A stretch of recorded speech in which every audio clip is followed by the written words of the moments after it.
ఏదో రకంగా వార్తల్లో కనిపించే వ్యక్తుల్లో లీడర్లో షర్మిల ముందుంటారు. రాజన్న రాజ్యం అంటూ తెలంగాణలో పార్టీ పెట్టారు. వేల కిలోమీటర్లు పాదయాత్ర చేశారు.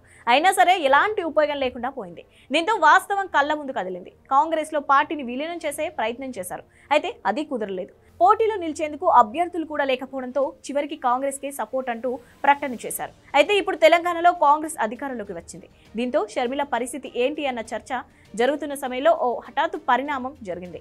లోకేష్ కు షర్మిల గిఫ్ట్ పంపించడం ఇప్పుడు హాట్ టాపిక్ అవుతుంది. దీనిపై సోషల్ మీడియాలో రకరకాల చర్చలు జరుగుతోంది. క్రిస్మస్ సందర్భంగా క్రిస్మస్ గిఫ్టులు పంపగా షర్మిల ఇచ్చిన బహుమతులు బాగున్నాయని ఆయన ట్వీట్ చేయడం కొత్త చర్చకు కారణమైంది. వైసీపీ అధినేత ఏపీ సీఎం జగన్ కు చెల్లి అయ్యుండి ప్రత్యర్థి పార్టీ అయిన టీడీపీకి చెందిన లోకేష్ కు షర్మిల గిఫ్ట్ ఎందుకు పంపించడం ఏంటి అనే ప్రశ్నలు వినిపించడం స్టార్ట్ అయ్యాయి. ఈ దోస్తీ వెనక మతలబు ఏంటా అని సోషల్ మీడియాలో ఎవరికి వారు చర్చించడం మొదలుపెట్టారు. జగన్ కు షర్మిలకు పడడం లేదని, అందుకే దూరంగా ఉంటున్నారనే ప్రచారం ఉంది. జగన్ మీద పై చేయి సాధించేందుకు, ప్రతీకారం తీర్చుకునేందుకు షర్మిల ఇలా చేస్తున్నారని కొందరు అభిప్రాయపడుతుంటే, మరికొందరు మాత్రం దీనికి భిన్నమైన వాదన తెర మీదకి తీసుకువస్తున్నారు. షర్మిల కొడుక్కి త్వరలో పెళ్లి జరగబోతోంది. కమ్మ సామాజిక వర్గానికి చెందిన ప్రియ అట్లూరిని ప్రేమించి పెద్దల అంగీకారంతో ఆయన పెళ్లి చేసుకోబోతున్నారు.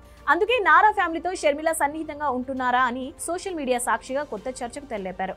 పుట్టినరోజు కూడా తన అన్నకి బర్త్డే విషెస్ చెప్పని షర్మిల క్రిస్మస్ కు లోకేష్ కు ప్రత్యేకంగా గిఫ్టులు పంపారంటే పెద్ద కథే ఉందని గుసగుసలాడుకుంటున్నారు. ఈ విషయం మీద వైసీపీ ఫ్యాన్స్ చాలా కోపంతో కనిపిస్తున్నారు. సొంత అన్న పుట్టినరోజుకి విషెస్ చెప్పడం తెలియదు కానీ క్రిస్మస్ కి లోకేష్ కు గిఫ్టులు పంపడం ఏంటి అంటూ ఆగ్రహం వ్యక్తం చేస్తున్నారు.